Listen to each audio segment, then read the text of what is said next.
every time you choose to visit a different Chinese city to look for more cooperation opportunities.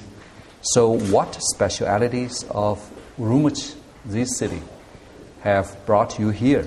And what kind of cooperation you would like to strengthen with this western part of China? This is, of course, a summit, and this is, of course, an invitation. And I've come on the invitation of the government of China. But I've always wanted to see this part of China. And this is the closest point to my border. And this is where the future of Pakistan and China meets. So we're hoping to be more communicative through communication, linking roads network, linking satellite networks, linking railway networks. In fact, the gentleman traveling with me is our chief minister of a new province called Gilgit-Baltistan, which is the closest to this part of China. You just attended the opening ceremony of the Expo, the first Eurasia Expo. Yeah. So what does Pakistan expect for the result of this Expo? We intend to introduce ourselves and basically it's history being repeated. It's the old Silk Route. There was always trade through this region. In the old days, this was the most important region because it was the trading point. And now history has come full circle, and again this region is going to become the trading point. It has been widely recognized that Pakistan has been dedicated to the cause of counter-terrorism and has made enormous achievement in this sector. But still it faces great challenge from home and abroad, especially in border area with Afghanistan. Recently, Pakistan, the United States, and Afghanistan had a trilateral meeting on anti-terrorism. Have any measures or concrete plans being generated? This is a new phenomena of non-state actors who can take nations to war. If you look at it, all the people who attacked 9/11 were non-state actors. And non-state actors have taken a superpower to war and are combating a superpower in Afghanistan. They're non-state actors, they have no state behind them. In the past, when the Soviet Russia and the West clashed in Afghanistan, it was the Cold World War. And in the Cold World War, it was new, there were always some war theaters, whether it was Korea, whether it was Vietnam, or whether it was Afghanistan.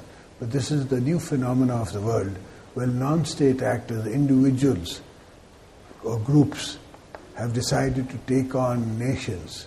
So for this, new formulas are being formulated, and it is more of it is an old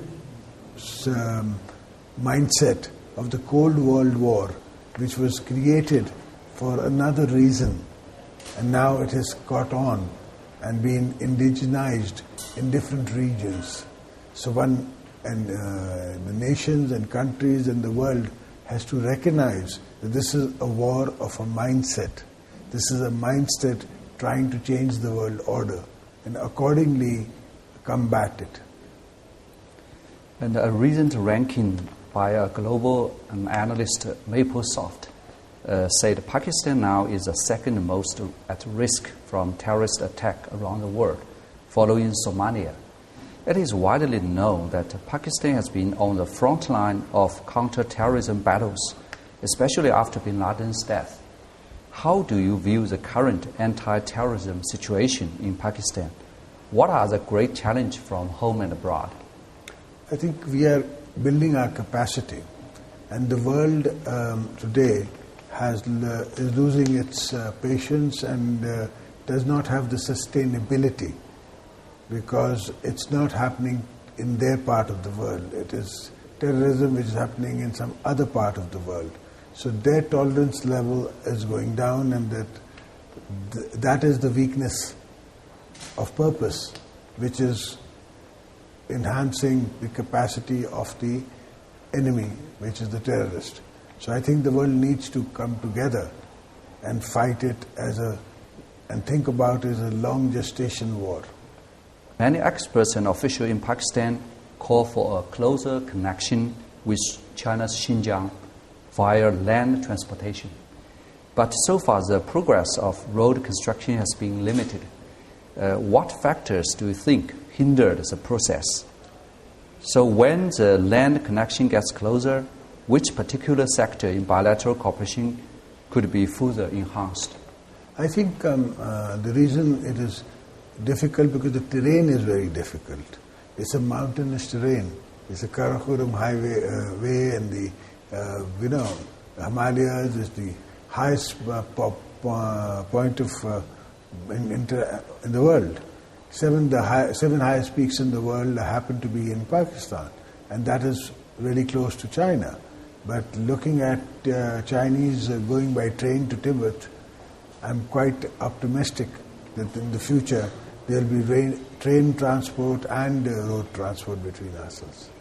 And this morning at the opening ceremony of the expo, you proposed to build the railway, right, between the two countries. So could you give us some details about that? That's what I'm talking about. It is your going to Tibet that gives me hope that if you can go there, which is a very difficult route. Half the train needs oxygen at times. So I'm hoping that we can apply the same methodology and use the train from here. Early this month, the first meeting of China-Pakistan Joint Energy Working Group was held in Beijing. And both sides believe the meeting gives a great lift to the energy cooperation. So could you share with us more information on China-Pakistan energy cooperation as well as the specific the energy project? Pakistan has a great potential in hydel energy, especially the northern region, which happens to be the Gilgit-Baltistan region. It has the potential of producing 45,000 megawatts as hydel.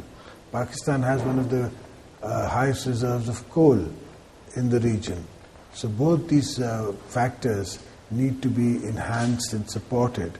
And I think the idea is to draw Chinese investment and Chinese technology in both these sectors. You have said during your past visits that your daughters were study Chinese in China. I know they also come with you this time. So have they, what about their Chinese learning now? Well, my daughter has yet to finish her college, her university. She's in her last year. Once she finishes her last year, then she comes to China. Thank you. It's not just about language. It is to live in China and learn the Chinese way and get a more insight into the history of China, mindset. Okay. Thank you very much. Thank you, sir.